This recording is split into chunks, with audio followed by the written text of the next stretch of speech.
Welcome to Boundless Cosmic Tales. You might not know it, but dogs play a more important role in our legal system than you might think. From gathering evidence to being our courtroom guardians, let's look at some ways that dogs are involved in the law and how they can be our four-legged paralegals. Did you know?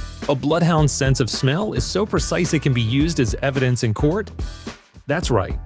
These droopy-eared detectives have the best sense of smell in the world, rivaled only by the African elephant. Their scent tracking abilities have been upheld in legal cases worldwide. Bloodhounds have helped solve countless crimes by identifying where suspects have been. The first documented use of bloodhounds was back in 1888 to track Jack the Ripper. When a bloodhound sniffs something, chemical signals are sent to the olfactory senses in the brain, and then a smelly picture emerges in their mind. For dogs, this picture is much more detailed than any kind of photo could be for humans.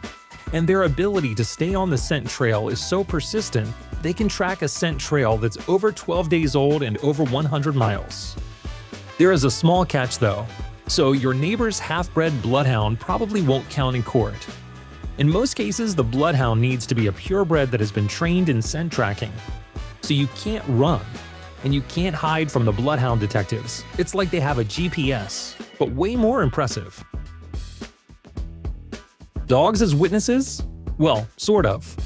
While dogs can't literally take the stand, if a police dog's tracking leads police to a specific location, that discovery could play a big role in solving a case.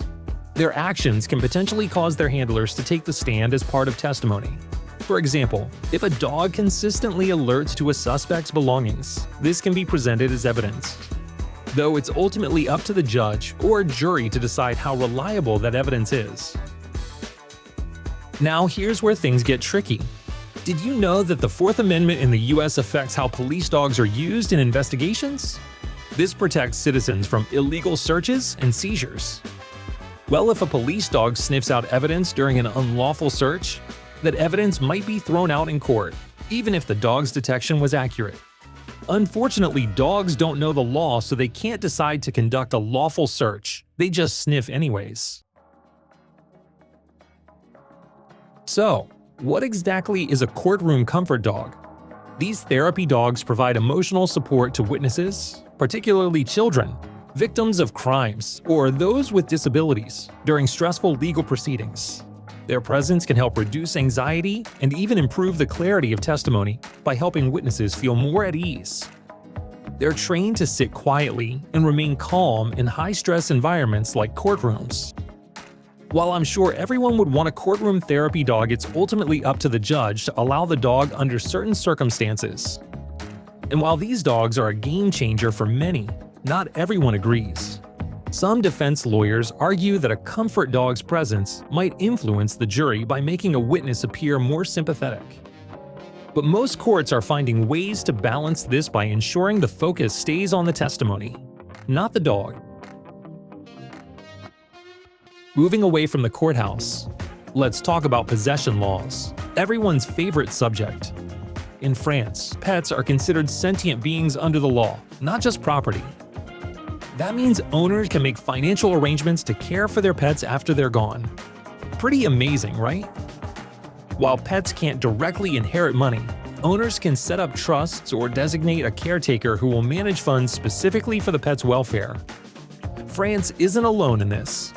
Around the world, wealthy pet owners have left millions for their furry friends.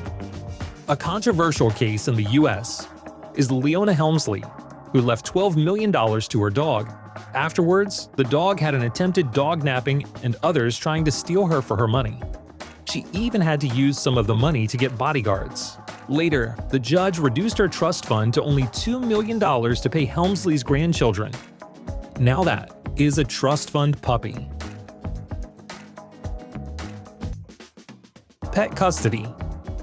In most places, pets are still legally considered property. More recently, courts have started recognizing the emotional bond between pets and their owners. Some judges are now considering what's in the best interest of the animal. In divorce cases, courts may determine pet custody based on the dog's welfare, rather than treating them as property. Who spends more time with the dog? Who can provide a stable environment? These are questions courts might ask when deciding custody.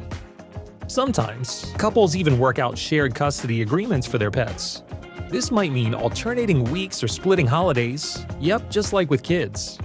Some states, like California and Alaska, have even passed laws requiring judges to treat pets more like family members during divorces.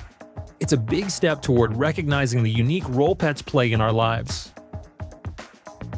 For centuries, dog owners had to purchase licenses to keep their furry friends. And in some places, they still do. Dog licenses date back hundreds of years. Historically, they were used as a form of tax to control the dog population and generate revenue for local governments. By the 19th century, licenses became a common way to track pet ownership and ensure public safety. Today, some regions still enforce dog license laws.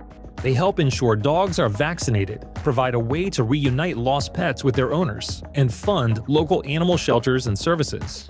In most places, you just fill out a form, provide proof of vaccination, and pay a small fee. And finally, dog fraud. Pretending a pet is a service dog to gain access to restricted areas can result in fines or criminal charges. Legally speaking, they aren't really pets, they're working animals. Legally protected by laws like the Americans with Disabilities Act. Unlike emotional support animals, service dogs have access to places like restaurants, airplanes, and stores. But that access is reserved for real service animals, not just any dog in a vest. Pretending your pet is a service dog might seem harmless, but it's actually illegal in many states.